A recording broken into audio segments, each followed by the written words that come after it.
Welcome to Broad Eye, the podcast that explores knowledge gaps in ophthalmology and eye care. Hello, everyone, and welcome to another episode of the Broad Eye podcast. My name is Sean Maloney, and I'm here today with my good friend and co-host, Dr. Bruno Fernandez. Bruno, how are you doing today? I'm doing good, Sean. You? Hey, I can't complain. So we are here today with a very, very special guest. His name is Ricardo Wagner. He is the accessibility lead for Microsoft Canada. So, Ricardo, welcome to the show. Hey, thanks for having me, Sean. Very nice to meet you both. Nice to meet you, Bruno. Nice to meet you too, Ricardo. Yeah. So I was hoping we could just kick this off with a brief introduction, I guess, to Microsoft Canada in terms of accessibility. So if you had to generally say what Microsoft Canada's accessibility mission is, how would you describe that to the audience? I would say the Microsoft Canadian mission is pretty much the Microsoft mission of empowering every person and every organization on the planet to achieve more. And when we say every person, it does include persons with disabilities. So in my case, for accessibility related, I'm here to empower persons with disabilities in Canada. And why did you became more aware of the need for accessibility? Like, what is your motivation, to take on that very, very important and noble role? Yes, that's a very good question, and it's a question that I receive all the time. I have family members with disabilities. My mom, she's visually impaired. My brother is an amputee. My older sister has a rare disease. And I lost my father to mental health. So I would say I am surrounded by beloved ones with disabilities, and I'm inspired by them. And interesting, when I joined the corporate world and the business world, I start to see people classifying people by people with abilities and people with disabilities. And I said, wait a minute, I don't consider my mom different. My mom is my mom. My brother is my brother. My sister is my sister. So for me, it was a fascinating topic that I start to realize and understand how the society works. How we ended up creating an idea that as humans we have a normal or an average user, and then the human being with disability. And for me, it doesn't make sense. There is no normal, average. We are all unique. We all have abilities and disabilities. It's just about the environment that you live. So if I go to Japan, as an example, I don't speak Japanese, but I don't have people around me speaking Portuguese, Spanish, or English. I'll be in trouble. I will need help there. What I'm going to do, this is the environment that is disabled, not the person. So this topic really changed my perspective in the way that I decided to pursue my career. So I'd say the last 4 years, I decided to dedicate my time, my commitment, and make this my way of living. So I'm super proud to dedicate my career to this topic. So I'm glad you touched on that concept of it's more the environment, more so than the individual, that determines the abilities. And I think that's really something that Microsoft is at its core principles. So on that note, can you maybe talk a little bit about the 3 principles of inclusive design at Microsoft? Absolutely. We follow the World Health Organization definition for persons with disabilities. And according to World Health Organization, disability is not a personal health condition, it's a mismatched human interaction. And when you think from an environment or tools, and understand that the environment and the tool is disabled, not the person. An example, the stairs make the building accessible, not the wheelchair. So when you shift the point of view from the person to the environment or tools, you start to realize that this is a solvable design challenge. And if you make it right, you innovate. So the 3 principles of inclusive design, we invite engineers, architects, people who are building solutions, especially in the tech world, to be mindful of three simple concepts. The first one is recognize exclusion. When we design solutions, we tend to create solutions based on our reality, our point of view. And we, as humans, we all have bias. We all have bias. So a perspective of someone may not be the perspective of the other person. And when you design a solution for every single human being, which is aligned to Microsoft mission, 7.4 billion people, imagine, it is important to understand different perspectives and be mindful that what you are creating, you may exclude a person or someone else. So when you recognize exclusion, you invite people who are excluded to be part of the process. So by recognizing exclusion as the first principle of inclusive design, you move to the second principle, which is learn from diversity. Invite those who are excluded from the idea at the beginning of the project to be part of the design, to be part of the solution. And when you invite them, you're going to learn so many different ways and perspectives that can be considered and applied to the solution. In the community of persons with disabilities, we call this nothing about us without us. Nothing about us without us. Ensure to include people with disabilities to be part of the exercise, to the project. And once you make it work for one, you extend to many. This is the third principle of inclusive design. An example, if you design a solution for a person without an arm, the solution is going to work for a person who broke an arm or a person holding a baby or a cup of coffee. So this is the example that by creating experiences that include persons with permanent disabilities, you end up creating solutions for people with temporary and situational disabilities. Or thinking of accessibility as experience. If you make it work for one, you extend to many. At the end, we all benefit from inclusive solutions. This is a solution that everybody can benefit. So that's the idea of inclusive design, is ensuring that you create solutions that do not exclude people, that you learn from diversity, and you make it work for one and at the extreme, but it works for everyone else. Yeah, that's amazing.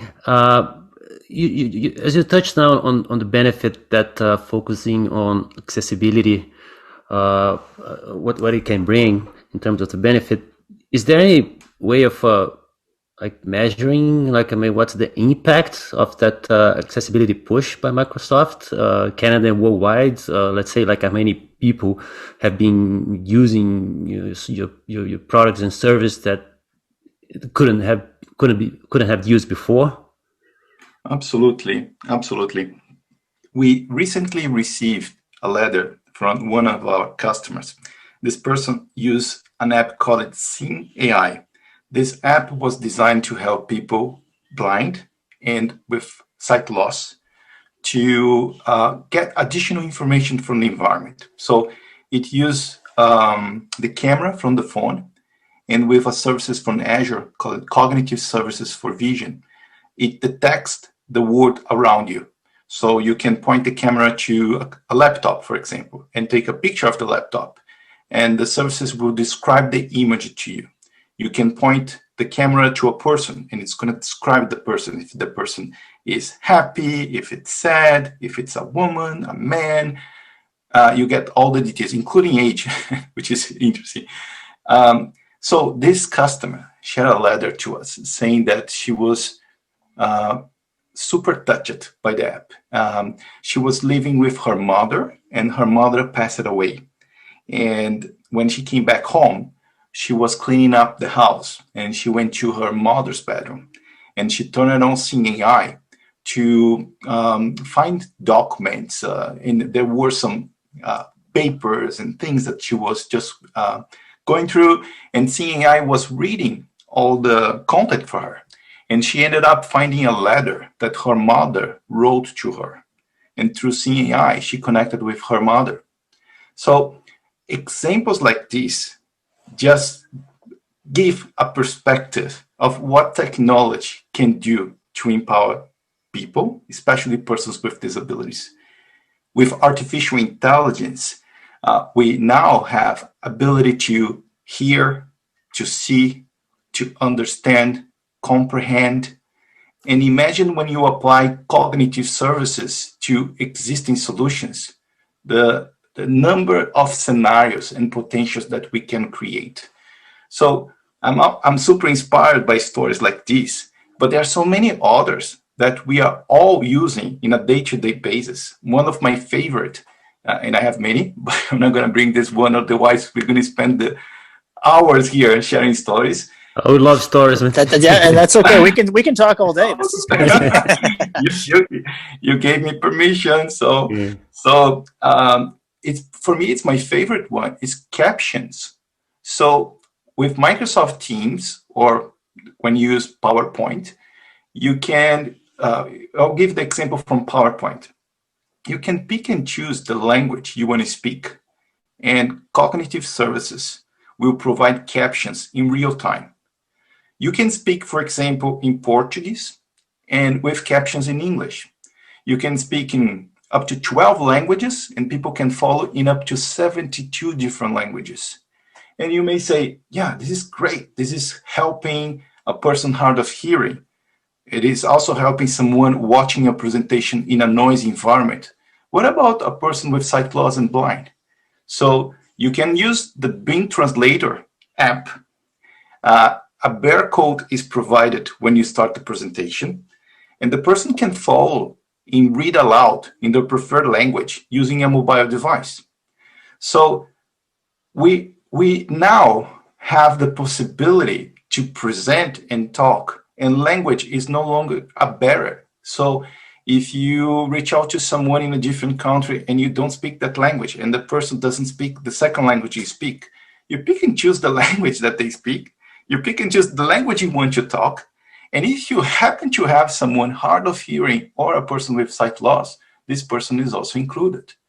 So that's for me a beautiful example of when you empower a person with disability, and this solution was designed and created, conceived to help persons with hard of hearing, persons with disabilities hard of hearing, but ended up helping absolutely everyone, especially foreign language speakers.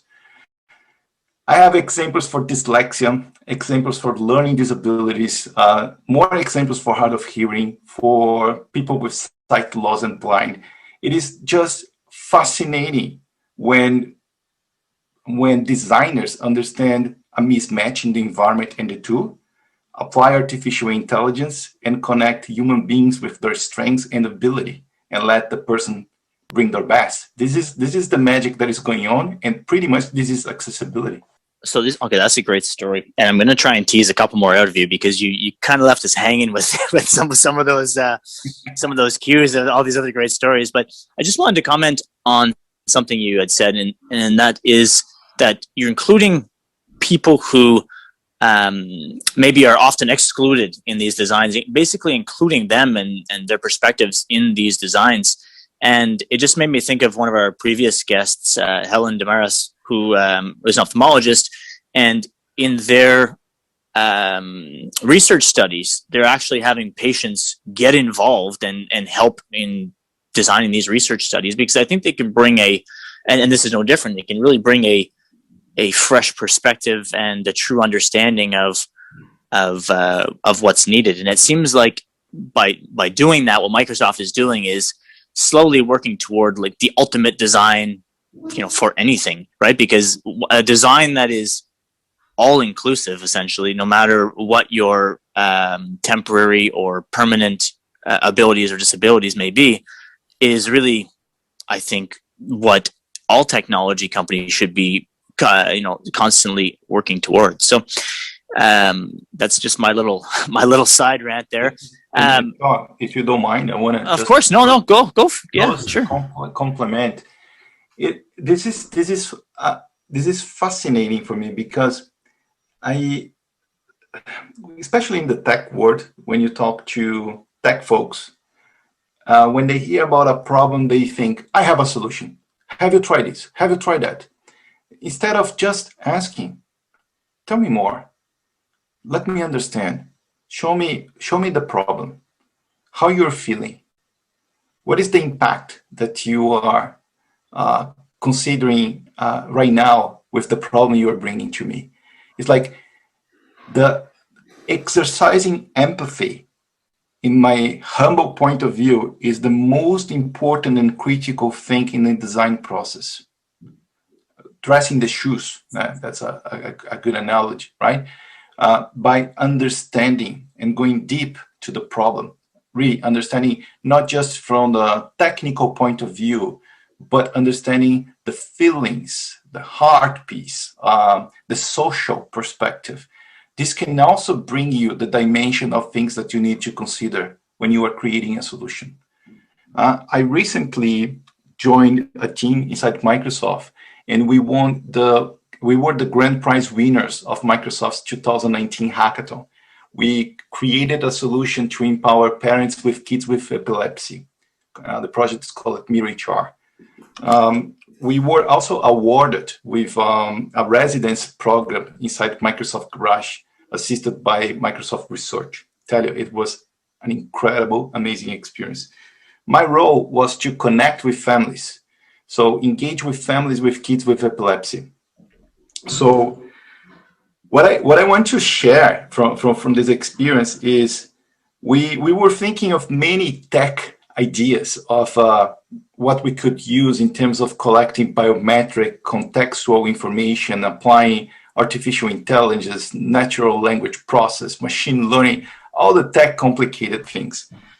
And when we start to reach out to families and asking them their day-to-day, what was going on. And every single family we talk, we learn something really meaningful, really important. A family in one of the countries in Asia, they reached out to us asking where the data is going to be processed, how the data is going to be transferred, who's going to have access to the data. And they were super concerned.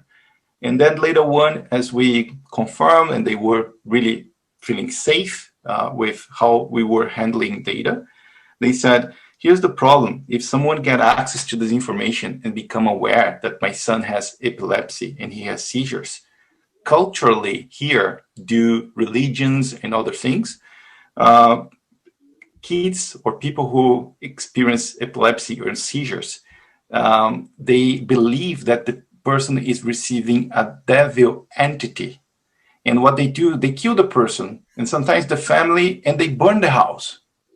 So do you understand the sensitivity of the data? We were like, so if you don't take this perspective and you don't bring this story to software engineers and the team that is designing, I'll not say that in our case, this security and privacy is like number one, including accessibility, but it just gives a sense of the responsibility we have when we create solutions. Sometimes, even with good intention, we create tools, but sometimes we are creating weapons without knowing. I love a quote we have inside the Microsoft Lab, the Inclusive Lab. It says, when you don't intentionally include, you unintentionally exclude. When you don't intentionally include, you unintentionally exclude. That's an awesome quote. But it just shows you the legwork required, by the company then too. You think you have this, groundbreaking development, for example, and now you got to get out and say, how is this going to affect everybody? Just forget the technology side of things, but like you said, culturally, emotionally, everything, the things that you cannot possibly, one individual cannot possibly, even a small team cannot possibly understand from, sitting inside a boardroom and making decisions. I was just hoping you can also talk about, and there's myriad examples. I was reading something online about how I think it's Windows 10 is now accessible for people who are paralyzed and just can use eye gaze to control that, and then how that has actually carried over into other fields, such as doctors that are operating. Not to spoil it, but if I was hoping you could talk to that a little bit, and just how that inclusive design has translated in this case to a valuable tool that no one really planned for a completely different application. Absolutely. the exercise for an inclusive design is understanding that every single person has abilities and disabilities. In some cases, people cannot see. In other cases, people can't hear. Other situations, people cannot move their body. And then we start to identify ways that the person can connect with the environment. If they cannot connect by looking around, by using the sight as an example, maybe the voice can be the alternative, or the hand can be the alternative. So it's thinking how you connect abilities to the environment. And we on the hackathon, I guess, in 2015, a project inside Microsoft decided to create a solution to empower people with ALS. ALS at a stage, and the person with ALS can only move their eyes. So you have no ability to speak. Sometimes you need help breathing. There are so many additional care that you need to provide. But the person, from a cognitive point of view, it's there, and the eyes is the only way to connect. So the team decided to bring a technology with a special camera, which can, we call the eye gaze camera, which depending how you point your eyes on the screen, it can follow like a mouse. And you can perform commands with your eyes and basically transform your eyes into a mouse. And with eye gaze, a person can compose an email, can join a call, can do anything, absolutely anything with the eyes. We ended up releasing this product in the hackathon. And since it was built by design, we ended up decided to make this available across all Windows 10 computers. So anyone across the globe now just need to plug a camera. I think it's sold by Tobii today, where you plug in a USB, you just calibrate the screen, and you are ready to go and play with your eyes. We hear lots of stories. There is a beautiful story of an artist that she has ALS, and at the state that she is right now, she's still painting, but with her eyes. Stories, we have a case study with one of our customers in Guatemala, telling the experience of running the business with their eyes. So, and the possibility is not limited to people with ALS. People with other mobility impairments can also experience this technology. We saw some examples of doctors in hospitals to avoid contamination by taking out their gloves, wash their hands, and going to a keyboard. They could also perform and get the information required inside the hospital using their eyes. So this is, I believe, the beginning of many more things we can do. And personally, for me, it's fascinating that many people, they still use and operate computer like typewriter. And they don't actually realize that you can interact with computers with your eyes, with inking, touch. Like there are many ways for us to interact with technology, right? And this is open up so many new opportunities, but more important, you are including people who were excluded before. Yeah, that's a lot to process. It's great material there. Changing topics a little bit, I mean, still on the same topic, but change a bit of perspective. Exclusion can be done not only by corporations, but by people as well, right? Like what we do and what we think, and our opinions, our judgments are more often than not a consequence of biases that we are not aware of, right? The so-called unconscious bias. Could you help us define it and describe what we can do to avoid it? That's a very good question. I tell you, this is for me the central part of this conversation. Is I believe there are two ways that can help people to better understand this topic. And some people, when you, I'll give an example. When I mentioned that I work empowering persons with disabilities, I hear, oh, good for you. I know a charity. I know a non-for-profit organization. I know a church that is doing. I tell you, I love the work that they do. I love the work that non-for-profit and all the charity organizations they do. It's an incredible work and a tremendous social impact. But what we are doing is not just a social impact. Some people may approach and say, oh, there is a legislation in place that needs to comply. And yeah, unfortunately, there are some organizations and people just performing initiatives just to be compliant and avoid to be sued, which I don't think is the right way to approach. The way that I like to approach this conversation is to help people to understand that this is a business opportunity. This is an opportunity to innovate. By empowering people with disabilities, you end up empowering everyone. And a mistake that many people do, they think that persons with disabilities is a niche market. And it's not. According to the United Nations, this is the largest minority in the world. There are 1.3 billion people with disabilities. 1.3 billion people with disabilities. I live in Canada. Canada right now is almost 8 million people. Brazil, 46 million people. US, 64 million people. Just to make a simple math, 15 to 20% of the population have one or more disabilities. 50% of the population above 60 years has one or more disabilities. And as the population is aging, the number is just increasing.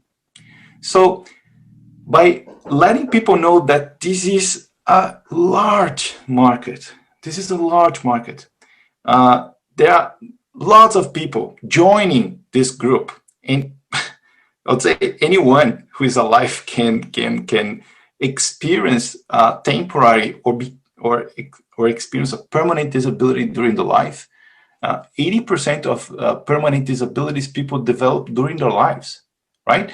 So it's a conversation that we all should care. It's a conversation that we all should, I don't say should, we all must work to make it work, right? And we move from the industry revolution, and we are now in the digital transformation. We are in the digital era. It is just like endless possibilities for us to leverage technology to address mismatches and make things work. With COVID is a good example. The pandemic, the environment became disabled, and we all needed to figure out how to accommodate and work from home. We all, right? Not say all, because some people, they're still in, and we're so thankful for front lines, especially in the healthcare and people working with delivery and food, still going outside and taking all the risks to help us. But a lot of people are now working from home, right? So it shows that technology is a way that can help you to address mismatches like this one. So answering your question in a simple way to say is, first, understand that this is not a niche market. Second, understand that either you or a beloved one you have can be positively impacted by this conversation. And if you make it work for a person with disability, you might end up unlocking an innovation opportunity that can bring not just business outcome, but social inclusion. I usually say, show me the money, but show me the meaning. You have, with accessibility, a beautiful combination of two powerful things of driving business outcome with social impact. So, okay, I have about 6 or 8 follow-up questions. I'll try to roll them into one or two here. So I like how you said, call it that 15%, 20% of people globally, the 1.3 billion, that are impacted by disability in some way, shape, or form. I think that if you go back to what you were saying earlier and talk about temporary disabilities, the number of people impacted by, a temporary disability plus the people impacted by permanent disability throughout their lifetime covers almost everybody, right? At some point, someone, like you said, they break an arm, or they, suffer some sort of ailment, or the environment becomes mismatched. So in many ways, we can, we're all in that category of being disabled, so to speak, at some point in time in our lives. And it makes me think of, I think it was an Australian study that came out. This is a little bit of a sidebar here, but I tend to do that a lot. If you've heard some of the other episodes, and I think this statistic in the past was something like 5% of people in whatever given population suffer some sort of mental disability.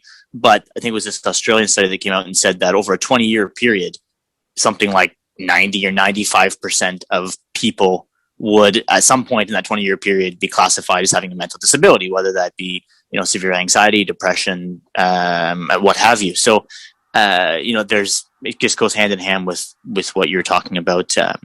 It seems like Microsoft is really spearheading a lot of this, and the market potential is great as well.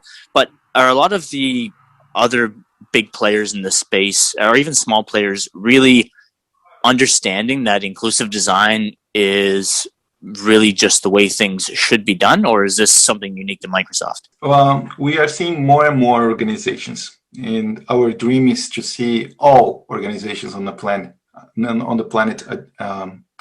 addressing, doing business with this mindset. To be honest, it is positive to see many organizations moving, but it's still, how can I use the word? I don't want to say concern, but take a word that is like not be disappointed, but it's still just a lot of work for us to do. And it's not because there are a lot of things we need to do to make it work. It's just a shifting mindset. And sometimes it's hard for people to unlearn to learn. If we help people understand that maybe what you are designing, the product and solution you are designing is disabled. And the problem is not the person who is not going to be able to experience what you are creating. Just by simply helping people to think in this way can help them to be mindful of creating solutions that work for everyone, right? So organizations who are doing a better job are the ones who are embracing and seeing disability as a strength. In organizations that are hiring, welcoming, attracting talents with disabilities to help them on this journey. Remember one of the concepts of inclusive design, nothing about us without us, or learn from diversity. Bring people inside the fabric. The best way for you to make it right is by having the right representations of the population you serve. And by the way, this is not just for persons with disabilities. This can also work for all different types of minorities, if you call minorities. If you want to do a better job, for example, with the community of LGBT, invite talents with LGBT, the group of LGBT, to be part of your organization.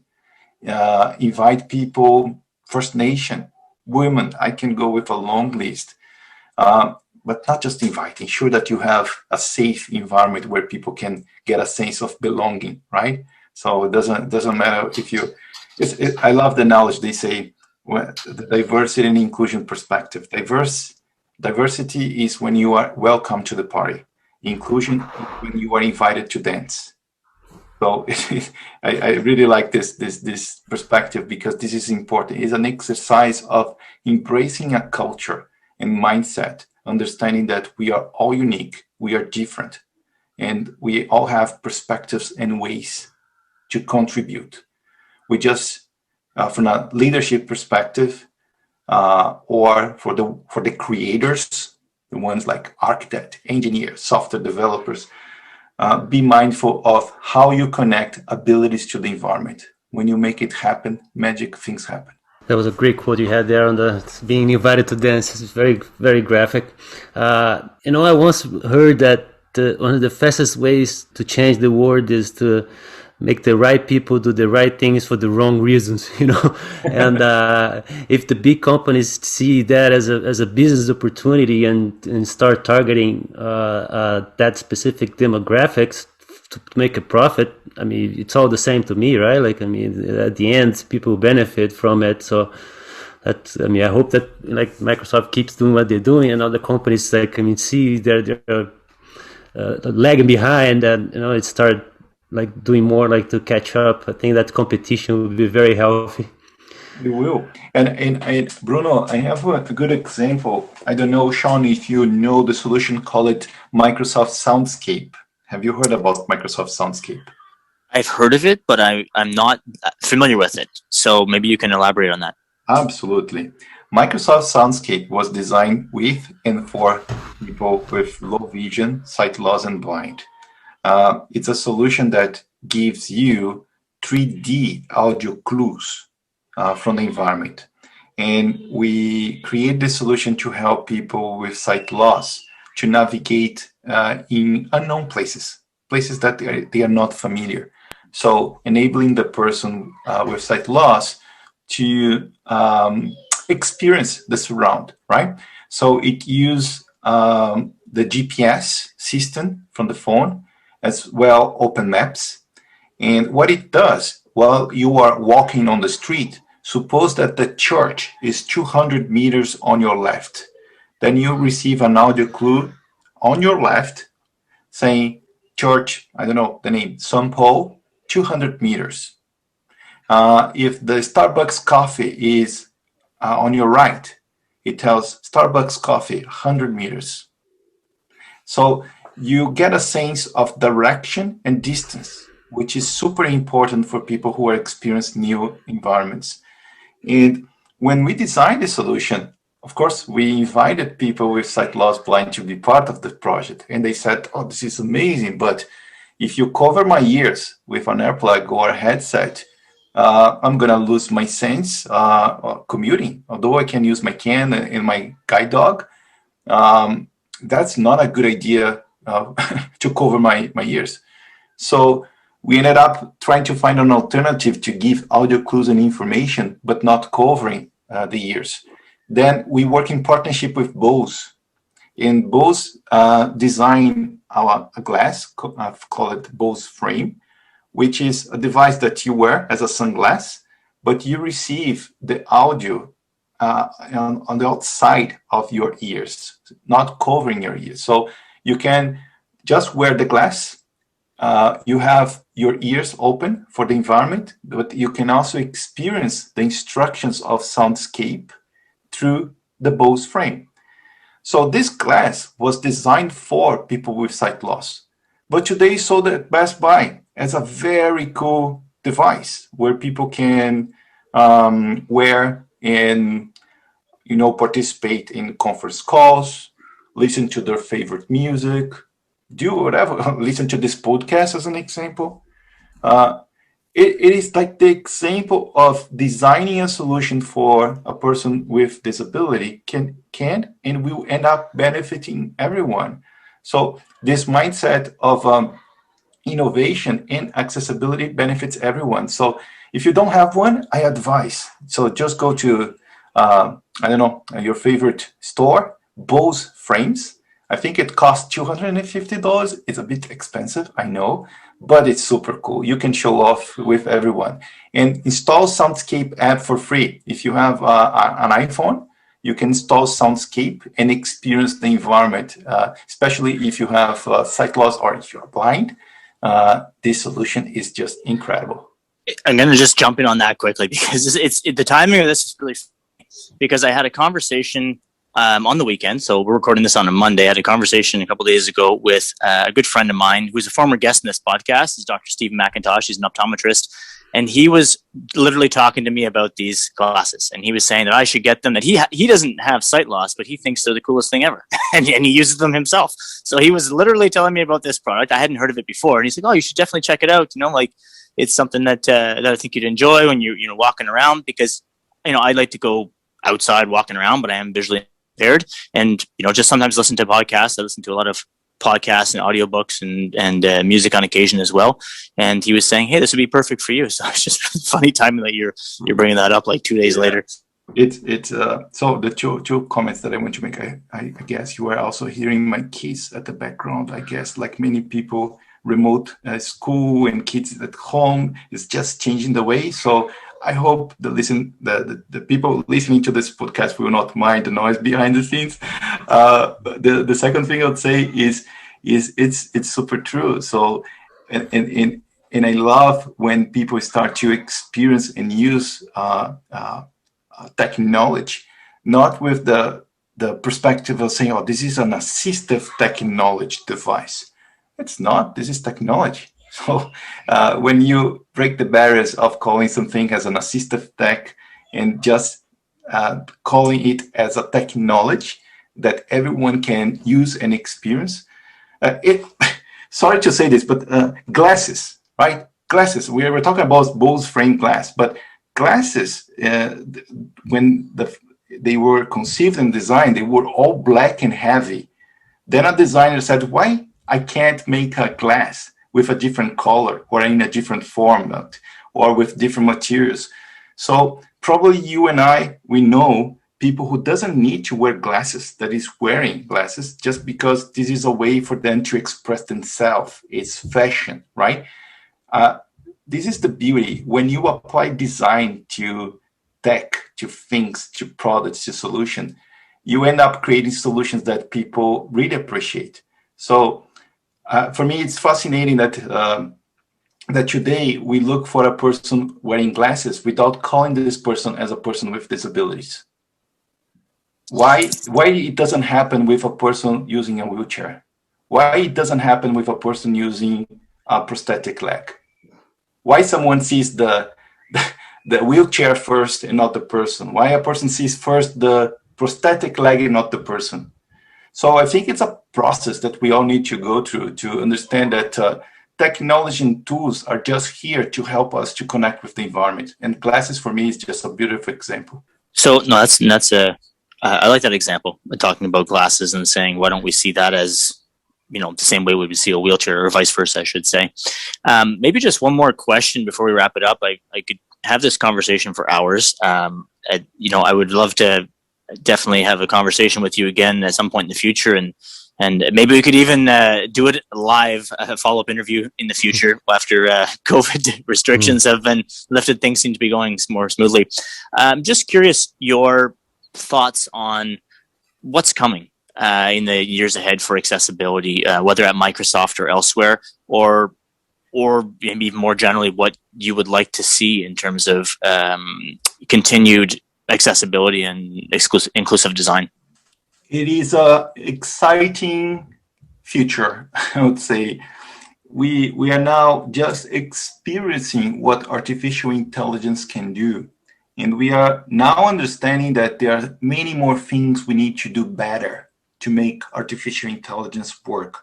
So one of the promising fields I see is the evolution of, evolution of AI, but more from an ethical point of view, and how people are now mindful of designing AI solutions that are tools, not weapons. What I mean by that is some people call it responsible AI, combined with responsible capitalism. Bias, as we said before, when someone writes a code, code is a personal opinion, right? Translated in code. And if you don't bring the right data representation to run models, you can create models with bias, and you apply machine learning on top, you can create solutions that will learn how to exclude people at scale, right? So there are, of course, some, with everything, right, that we see in the future is risk, potential, but this field, I think it's gonna evolve, and I believe that more and more we will be able to collect relevant data to support models that can perform amazing and innovative activities, empowering everyone, especially persons with disabilities.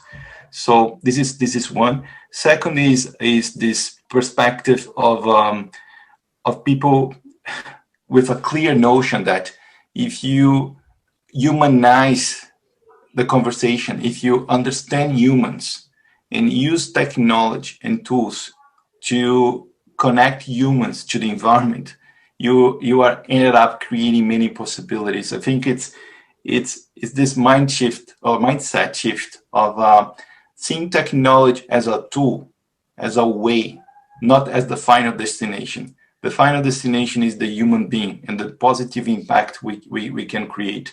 So the future, I am really hoping and seeing a future that more organizations will be able to perform initiatives that will drive business outcome for sure, because it helps us to bring prosperity for many more people, but with the mindset of social impact, this intersection of doing business but doing good at the same time. And I dream that in the near future we will not need to debate the importance of diversity and inclusion in the workplace, as an example. This is going to be given, and people will understand that by reflecting the population they serve and having this population inside the fabric, this is the best way for them to achieve a higher outcome and a higher impact. So that's what we are envisioning. That's great, man. It's so refreshing, like, to see a company the size of Microsoft being so concerned, like, I mean, with this demographic that have been excluded for so long. I think not only, I mean, Microsoft has the ability to make an impact, but also to drive change, like, I mean, from other companies as well. Like, thank you for your time, and of course for everything you do. Oh, thank you, Bruno. And Ricardo, yes, I'm gonna thank you as well, and I definitely am gonna circle back to you in the months ahead. We would love to have you back on to share some more stories and whatnot. But I think we've taken enough of your time today, so thanks again for taking part. I think the audience is really gonna enjoy this episode. Hopefully, they enjoy it as much as we did today. So thank you so much for joining us. Thank you so much, Sean. And if someone or anyone listening to this podcast wants to learn more, just please visit Microsoft/accessibility to learn more about everything we're doing to empower persons with disabilities across the globe. Thank you so much for this opportunity. Thank you, Ricardo. And that concludes today's episode of the Broad Eye Podcast. If you enjoyed this episode, please be sure to subscribe on your favorite podcast platform. Of course, ratings and reviews are always welcome. And you can certainly share this episode with any of your colleagues or friends who might enjoy it. Thanks for listening.